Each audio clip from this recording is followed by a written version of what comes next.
Continuando con el capítulo 2 de trastornos del agua y electrolitos, abordaremos los trastornos del potasio, magnesio, calcio y fósforo.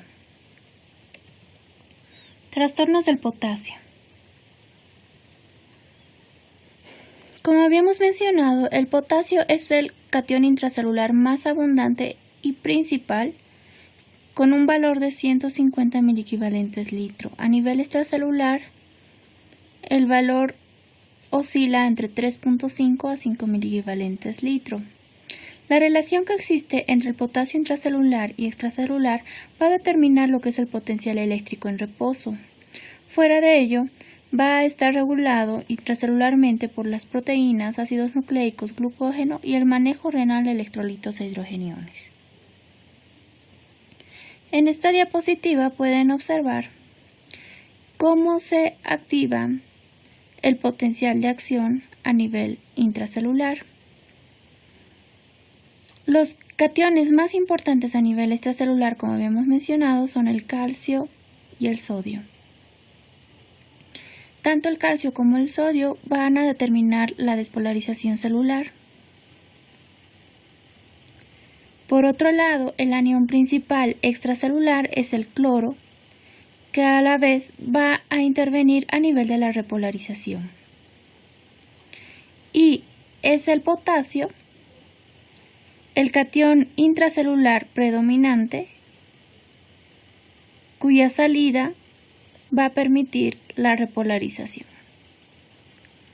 Como pueden ver, todo este mecanismo para que se lleve a cabo el potencial de acción está determinado por el voltaje, el tiempo, las proteínas G que intervienen en la activación, el calcio, y a la vez modulado por el incremento de la fosforilación, oxidación, reducción, el calcio y el ATP.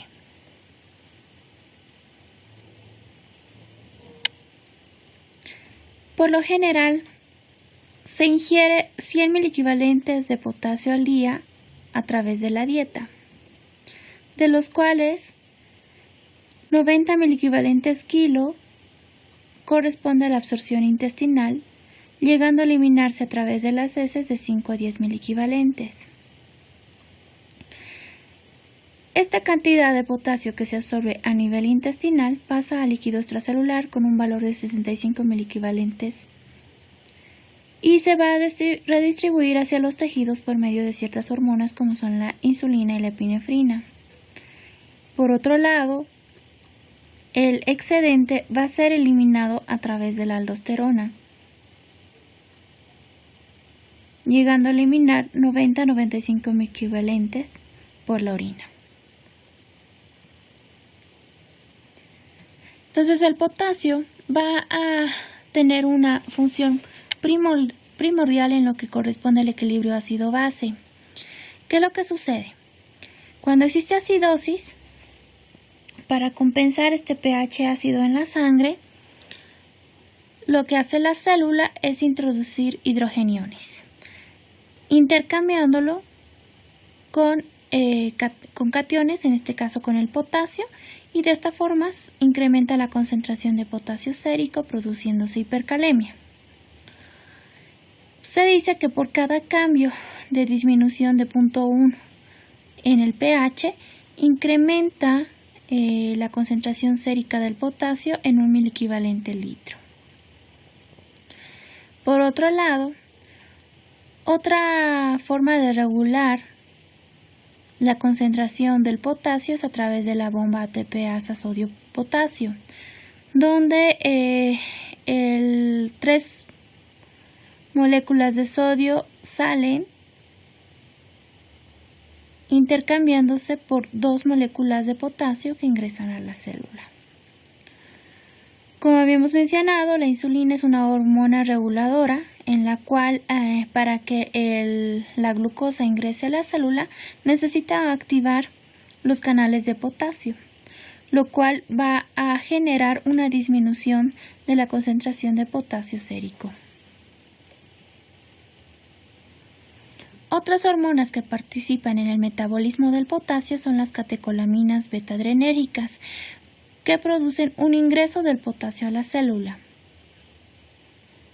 Por otro lado, los bloqueantes de los canales de calcio van a disminuir el calcio citoplasmático y esto en forma indirecta va a inhibir canales de potasio activados por el calcio. Existen ciertos estados hiperosmolares que van a aumentar la concentración de potasio entre 0.4 y 0.8 miliequivalentes por cada 10 miliosmoles kilogramo peso que se incrementa en la osmolaridad plasmática. La aldosterona es otro mecanismo regulador del potasio que favorece la secreción de potasio, aumentando la permeabilidad de este catión. La secreción de aldosterona se estimula por aumento del potasio, la angiotensina 2 y la hipovolemia.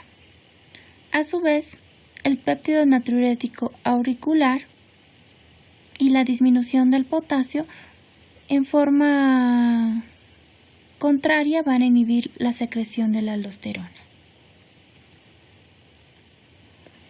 En esta gráfica podemos ver cómo intervienen las distintas hormonas que habíamos mencionado, entre ellas la insulina, la aldosterona o ciertas catecolaminas como los beta-adrenérgicos, que lo que van a producir el ingreso del potasio hacia la célula con la contraparte que es la salida del sodio.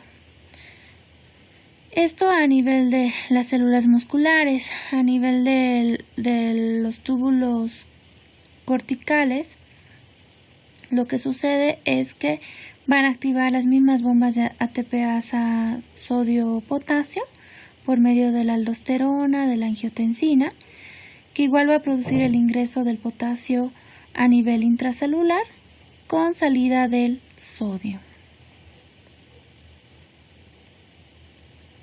Ahora bien, vamos a hablar sobre los trastornos del potasio, entre ellos tenemos la hipercalemia y la hipocalemia. Respecto a esta última, se entiende como hipocalemia a un valor sérico de potasio menor a 3.5 miliequivalentes. Se dice que la disminución de 1 miliequivalente litro a nivel extracelular corresponde a una pérdida del 10 al 30% del potasio corporal. Es la anormalidad electrolítica más frecuente y bien tolerada en pacientes sanos, que va a interferir con la formación y propagación del impulso y contracción muscular. Por lo general, valores entre 3 a 3.5 miliequivalentes litro de potasio sérico suelen ser asintomáticos. Cuando estos valores están por debajo de 3 miliequivalentes litro, ya empiezan a existir manifestaciones clínicas y las principales son las neuromusculares seguidas de las cardiovasculares, renales y el metabolismo. Entre las neuromusculares tenemos la presencia de hiporreflexia, ilio, parálisis, rabdomiólisis. A nivel cardiovascular hay un incremento del potencial de membrana en reposo con duración prolongada del P de acción y periodo refractario. A nivel renal existe alteración estructural y funcional y a nivel del metabolismo va a haber igual un trastorno a nivel de la síntesis de proteínas con disminución de la hormona de crecimiento y de la insulina. Respecto a los cambios electrocardiográficos que podemos observar correlacionado con los valores del potasio a nivel sérico, podemos encontrar los siguientes.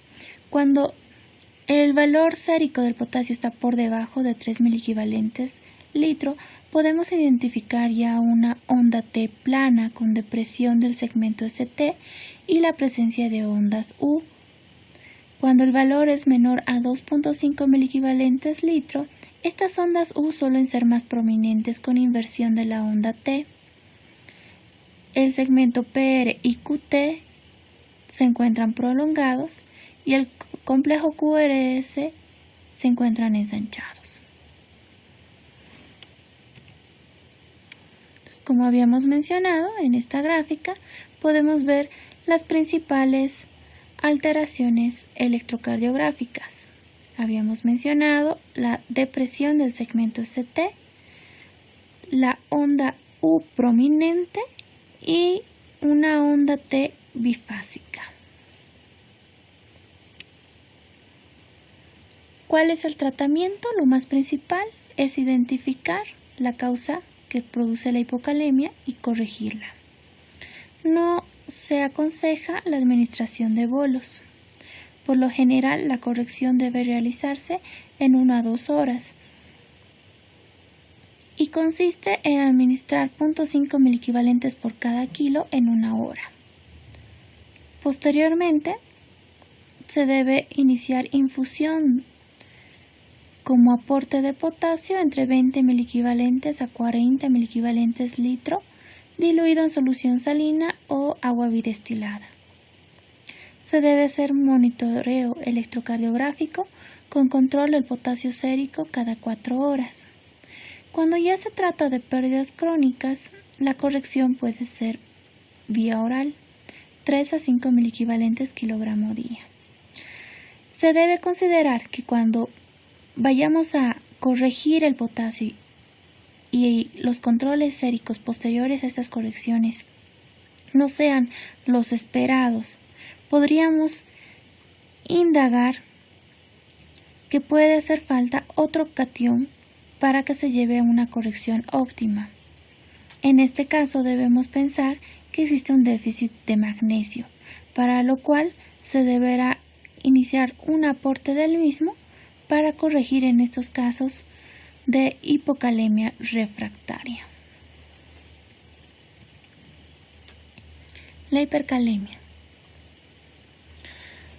La hipercalemia va a disminuir el potencial de membrana hacia su umbral, retrasando la despolarización, acelerando la repolarización y lentifica la conducción. Se entiende por hipercalemia un valor mayor a 5.5 miliequivalentes litro. La mayoría es secundaria a la insuficiencia renal. Entre las causas de hiperpotasemia tenemos la acidosis, destrucción celular como traumatismo, quemaduras, rabdomiolisis, hemólisis, lisis tumoral, o la parálisis periódica hiperpotasémica, ciertos fármacos como el propranolol digital, succinilcolina, la arginina, el ejercicio extremo y la hipercalcemia.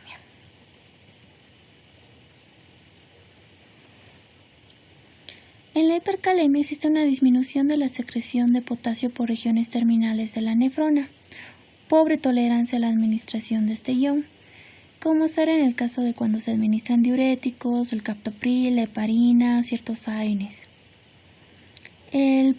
Otra forma de intervención es el paso del potasio del compartimiento intracelular al extracelular.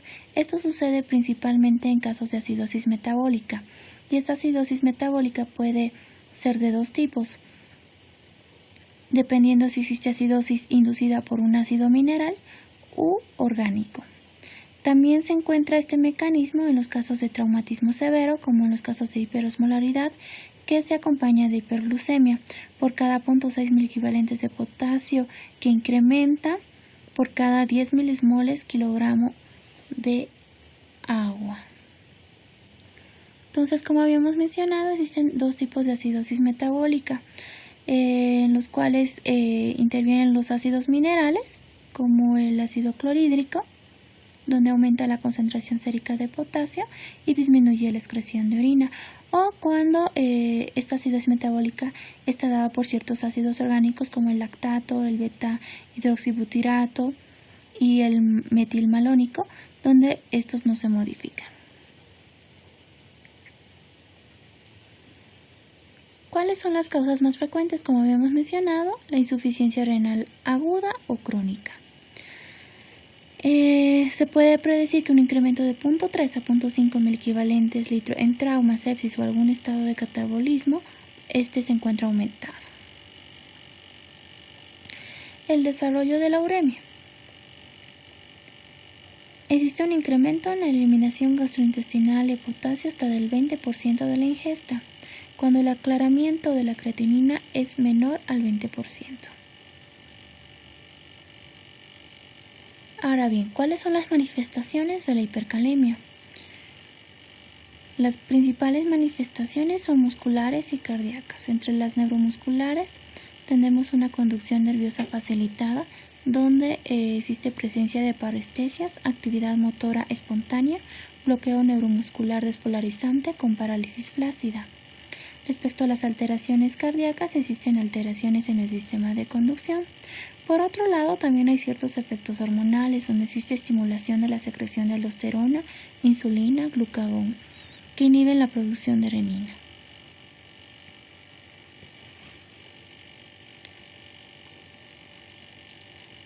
Respecto a los valores de potasio a nivel sérico correlacionados con las alteraciones electrocardiográficas que el paciente va a presentar, podemos citar las siguientes. Cuando existe un potasio de 6.000 equivalentes litro, empieza a haber cambios electrocardiográficos que corresponden a ondas T angostas y picudas. Cuando el valor se encuentra entre 6 a 6.5 mil equivalentes, el PR y el QT se encuentran prolongados.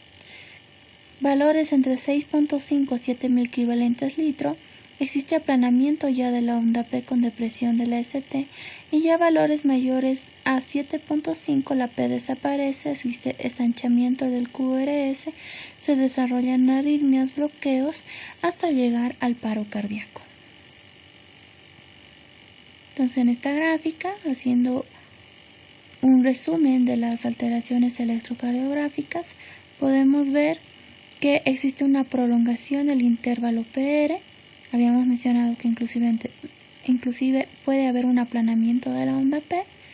Existe un QRS ensanchado y la onda T se encuentra elevada, prominente.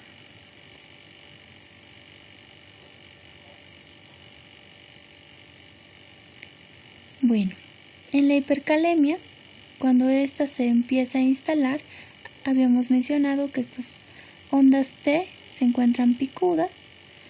Ya en las fases siguientes puede haber un bloqueo intraventricular o algunos otros cambios como ausencia de la onda P, cambios en el segmento ST, como pueden observar en las gráficas. ¿Cuál debe ser el tratamiento? Pues, como habíamos mencionado, en todo trastorno lo más importante es identificar y tratar la causa. Entonces, cuando hablamos de hipercalemia, la asociación más frecuente es la instauración de una lesión renal. En un valor de 6 a 6.5, por lo general no hay alteraciones electrocardiográficas. La principal medida será suspender todo aporte de potasio en las soluciones o por la vía enteral. Podemos ayudarnos de la administración de diuréticos, como son los diuréticos de ASA, que van a contribuir a disminuir la absorción del potasio. Y otras medidas que podemos utilizar es el Cayexalate de 1 a 2 gramos kilogramo peso dosis cada 4 a 6 horas vía oral diluido en sorbitol, 4 mililitros al 20% o dextrosa.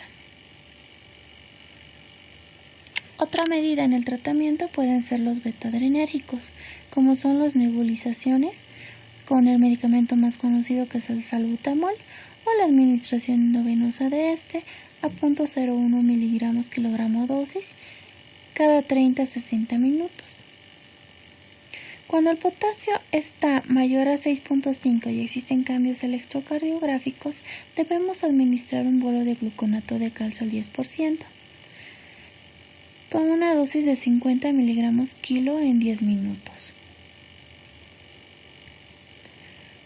En otro caso, debemos administrar solución glucosa 1 gramo kilo más insulina una unidad kilogramo peso.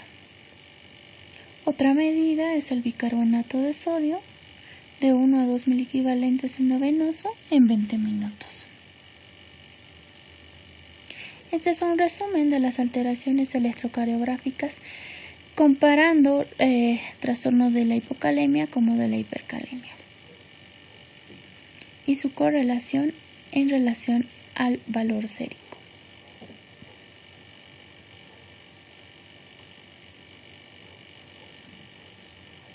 Entonces, cuando los valores están alrededor de 6.5 miliequivalentes litro de potasio, existen T picudas.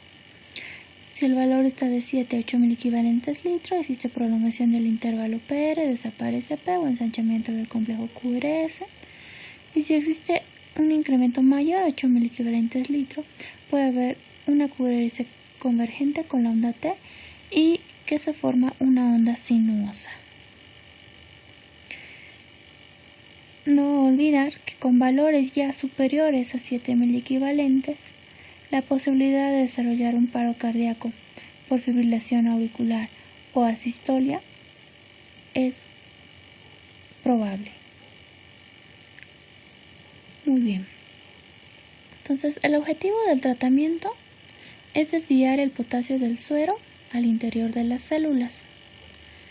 La administración de glucosa, insulina, bicarbonato o salbutamol serán medidas que nos ayudarán a realizar el control y colocación en un nivel de seguridad, se podría decir, de este catión, ya que van a ayudar a estimular la transferencia de potasio del espacio extra al intra. Se dice que de 40 a 50 gramos de glucosa más 10 a 12 unidades de insulina va a disminuir rápidamente el potasio, esto en niños grandes o adultos, pero esta medida es solo transitoria, por lo cual deberemos, si es que este valor persistiera, ayudarnos de otros facilitadores como son el bicarbonato de sodio o la estimulación beta-adrenérgica por medio del salbutamol.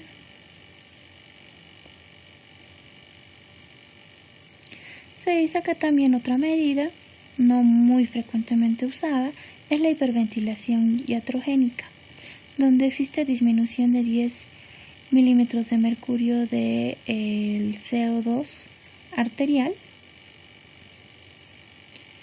y el aumento por cada punto de unidad del pH va a disminuir el potasio en 0.5 miliequivalentes litro.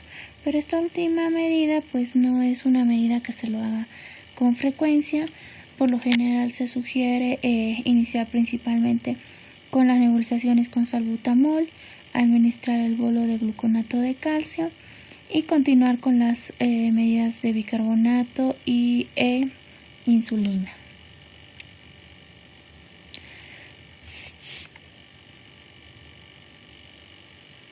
Otra medida que podemos usar son las resinas de intercambio iónico, cuyo objetivo es aumentar la eliminación de potasio a través del tracto gastrointestinal, intercambiándolo por el calcio. Se dice que 20 gramos de resina bioral debe ser administrado 3 a 4 veces al día en solución sorbitol al 70%. Y ya en casos donde es muy refractario todas estas medidas, se debe ir hacia el manejo con la diálisis en esos casos donde existe lesión renal aguda o hipercatabolismo.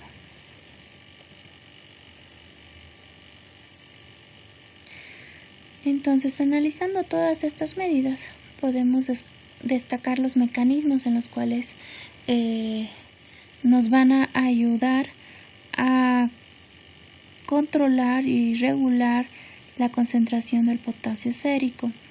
El gluconato de calcio produce un antagonismo directo, es de inicio rápido y su duración es de 15 a 30 minutos. La hiperventilación produce una derivación intracelular de inicio rápido.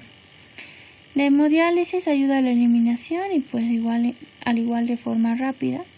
El bicarbonato de sodio produce una derivación intracelular de inicio 15 a 30 minutos y la duración es de 3 a 6 horas. La glucosa más la insulina igual produce una derivación intracelular de 15 a 30 minutos con duración de 3 a 6 horas. Otras medidas transitorias rápidas son las infusiones de calcio. Podemos disponer en el mercado tanto de gluconato de calcio al 10% a una dosis de 0.5 miligramos kilo con una dosis máxima de 2 gramos. Se debe infundir en 5 minutos en forma lenta, diluida y el inicio de acción es inmediato. El cloruro de calcio se lo administra principalmente en pacientes en paro cardíaco o con riesgo inminente de paro cardíaco. Aumenta más rápido el calcio ionizado y la dosis que se debe administrar es de 20 miligramos kilogramo peso con un máximo de 1 gramo. Esta debe administrarse entre 5 a 10 minutos. Tiene un efecto inmediato, la duración del efecto es corto, se requieren dosis repetitivas para cambios de electrocardiograma persistentes o en la presencia de arritmias. Antagoniza la despolarización de la hiperpotasemia inducida con la membrana cardíaca en reposo, disminuyendo la excitabilidad de la membrana. La insulina y la glucosa, conocida como soluciones polarizantes, consiste su mecanismo en que la infusión de insulina va a mejorar la actividad de la bomba ATPasa sodio-potasio en músculos esqueléticos. El efecto de la insulina comienza por lo general 10 a 20 minutos con un pico a los 30 a 60 minutos. Se debe hacer controles de glicemia. Respecto a los agonistas beta-adrenérgicos, por lo general suelen administrarse en forma nebulizada en niños que no tienen un acceso venoso seguro. La disminución del potasio sérico varía de 1 a 1.5 miliequivalentes litro en la hora posterior a la nebulización. Se debe evitar la administración del salbutamol en niños con arritmia cardíaca preexistente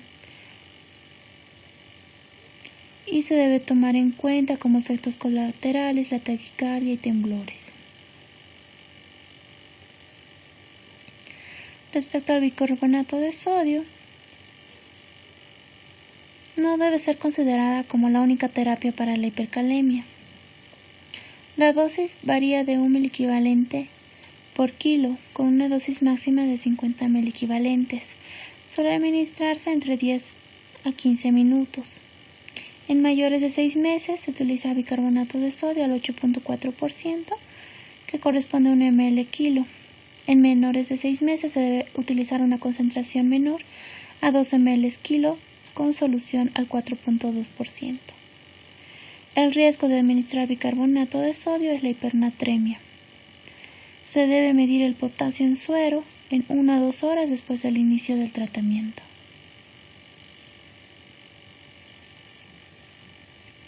Respecto a las resinas de intercambio catiónico, tenemos los sulfonatos de poliestireno que intercambian potasio a través del intestino grueso. La dosis es de 1 gramo kilogramo con un máximo de 30 gramos que se deben administrar cada 4 horas, disuelto en agua por vía enteral o como enema de retención. 1 gramo de resina se puede unir a 1 miliequivalente de potasio y libera 1 miliequivalente de sodio. El inicio de acción es de 1 a 2 horas y se debe dar lactulosa para reducir el estreñimiento. Los sulfatos de poliestireno está contraindicado en pacientes posoperados con hilio o recibiendo opiáceos cuando existe obstrucción intestinal o en recién nacidos prematuros. Otra terapia de eliminación de potasio son los diuréticos, principalmente los diuréticos de asa, que debe administrarse con niveles de potasio entre 5.5 a 7 miliequivalentes litro. El tratamiento ayudante en niños con hiperpotasemia grave o sintomática es en base a estos diuréticos. La furosemida es el principal diurético de asa y se debe administrar en una dosis de 1 miligramo kilogramo peso endovenoso cada 6 horas. La dosis máxima es de 40 miligramos con función renal normal, dosis máxima de 80 miligramos con función renal alterada. Y pues la medida final son las terapias de reemplazo renal como la diálisis, que está indicado en niños que no responden a diuréticos, niños que no responden a resinas, que tienen una disfunción renal grave, donde existe potasio sérico mayor a 6.5 miliequivalentes litro. Podemos usar también diálisis peritoneal para la eliminación menos eficiente y menos controlada, pero a veces es un poco más segura en niños lactantes. La hemodiálisis es la terapia de reemplazo renal más rápida y controlada. La terapia de reemplazo renal continuo es la mejor opción porque da mayor estabilidad hemodinámica y proporciona un tratamiento sostenido. Hablemos ahora de los trastornos del calcio. El 99% del calcio está en el hueso en forma de hidroxiapatita. En el plasma existe el 1% del calcio, del cual 50% se encuentra ionizado, 40% unido a la albúmina y 10% formando complejos. La calcemia normal varía entre 9 a 10 miligramos de decilitro o 2.25 a 2.5 milimoles litro. Las hormonas reguladoras del metabolismo del calcio son las siguientes: la hormona paratiroidea, la calcitonina y la vitamina D. Cuando existe una hiperfunción de la glándula paratiroides, se presenta la hipercalcemia en el líquido extracelular. Cuando existe una hipofunción de esta glándula, desencadena la hipocalcemia. La hormona paratiroidea aumenta la resorción de calcio y tienen dos fases. La fase rápida, que consiste en la activación de osteocitos, y la fase lenta en la proliferación de osteoclastos. La paratormona aumenta la resorción de calcio, con lo cual disminuye la excreción de este catión en la orina. Por otro lado, la calcitonina es una hormona reguladora conocida como una hipocalcemiante. Esta hormona va a actuar a nivel de las células C de la tiroides, inhibiendo la resorción ósea. Por ende, va a haber un mayor estímulo de la hormona paratormona y a la vez un efecto analgésico en el hipotálamo. La vitamina D, cuya forma activa es la 1,25-dihidroxicolecalciferol, va a aumentar la formación de una proteína fijadora de calcio en las células epiteliales intestinales. A su vez, va a incrementar la absorción de calcio por parte de las células epiteliales de los túbulos renales, disminuyendo su excreción en la orina. La administración en cantidades extremas de vitamina D causa resorción ósea. Las cantidades pequeñas promueven la calcificación ósea.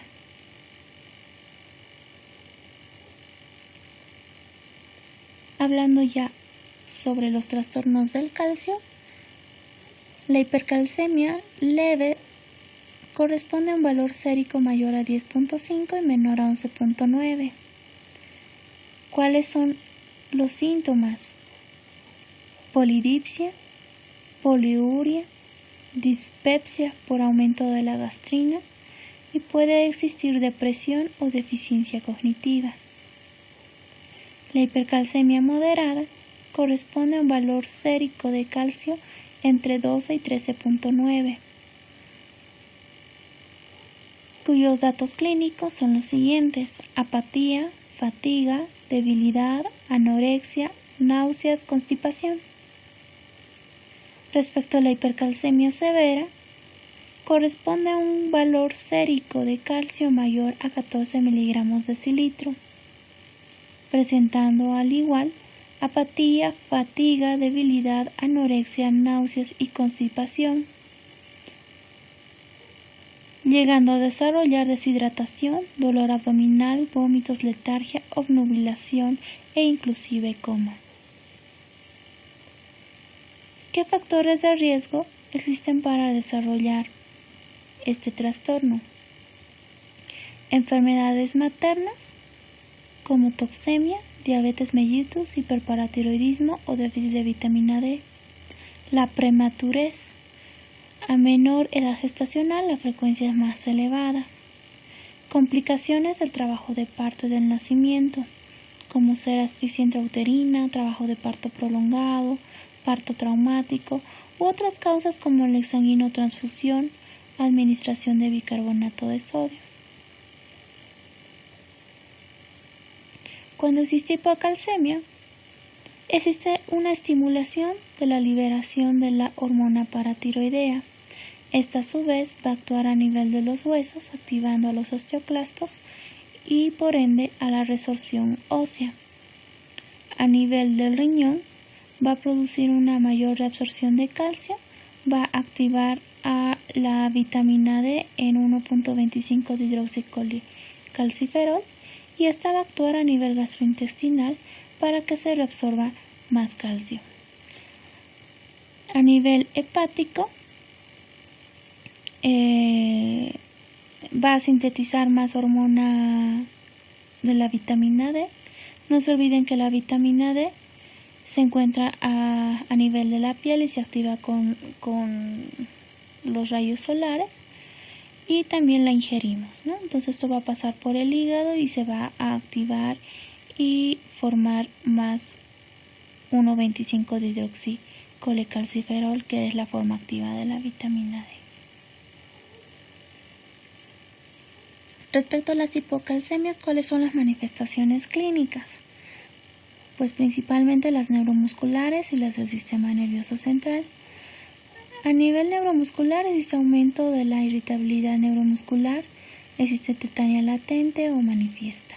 En niños grandes podemos tener los signos de Chopstock, que corresponde al 10% de los normales, al signo de Trousseau, el 30% corresponde a hipocalcemia. Puede asociarse parestesias, calambres, broncoespasmo, estridolaringio, cólico intestinal y biliar. Respecto a las alteraciones a nivel del sistema nervioso central, existe irritabilidad, depresión, extrapiramidalismo, convulsiones, entre otras.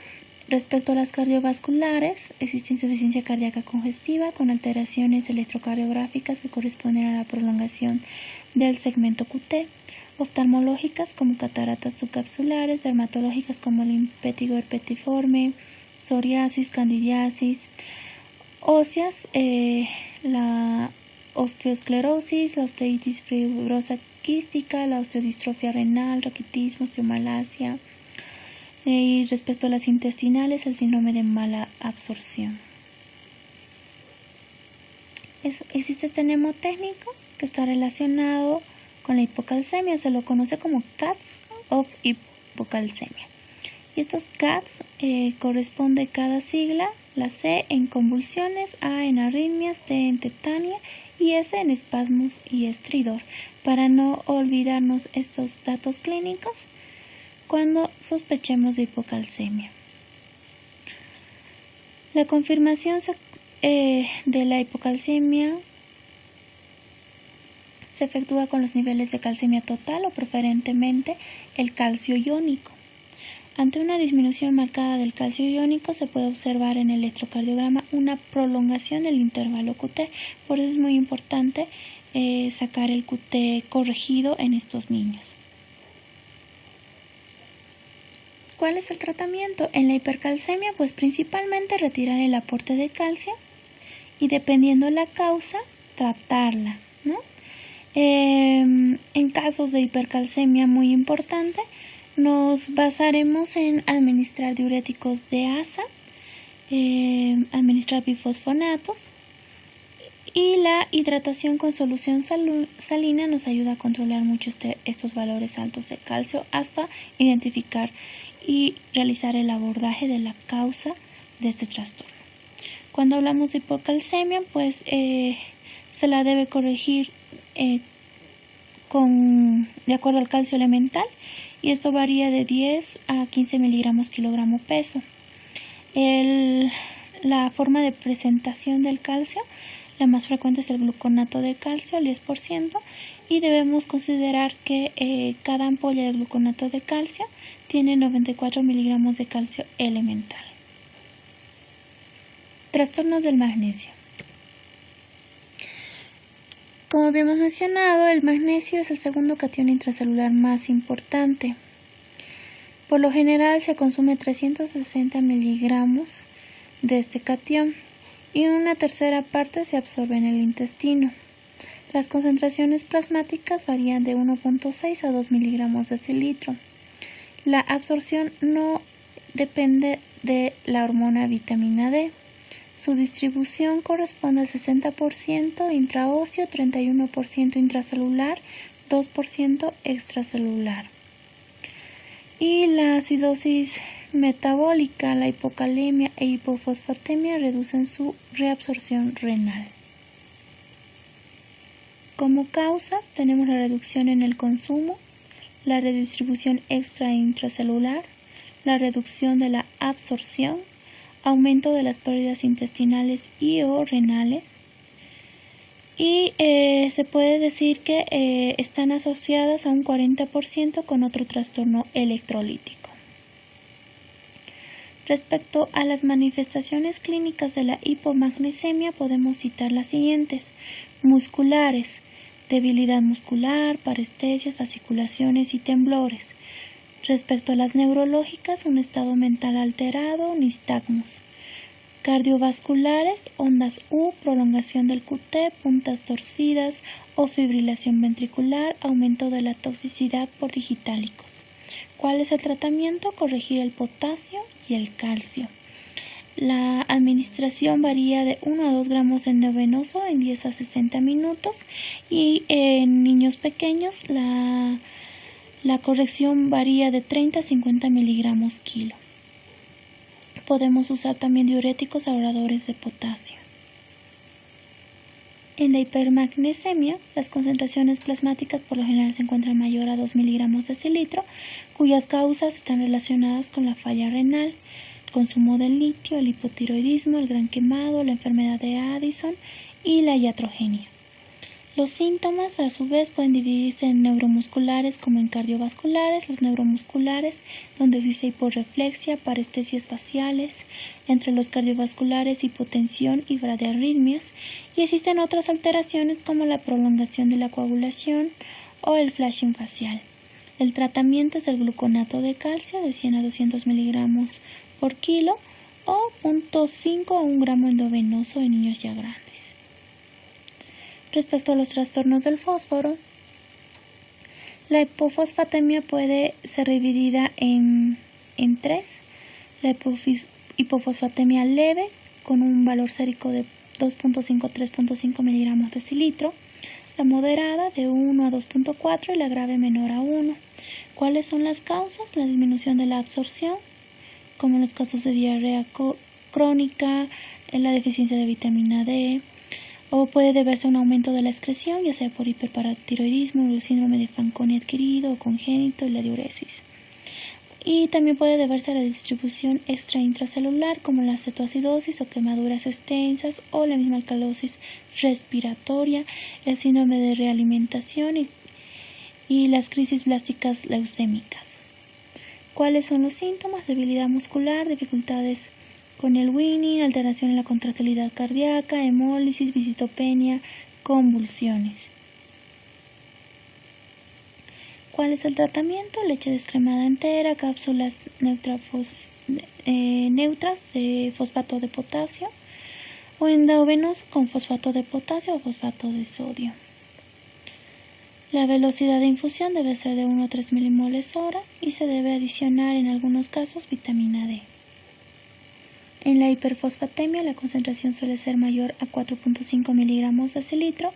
Las causas asociadas: el aumento de la absorción, como el consumo de laxantes o la intoxicación por vitamina D; la disminución de la excreción, como la falla renal, hipoparatiroidismo; el rápido paso extra intracelular, como el síndrome de lisis tumoral o la rhabdomiólisis. ¿Cuáles son los síntomas principales? La precipitación de fosfato cálcico, ya sea renal, cardíaco, vascular y en tejidos blandos, y la hipocalcemia.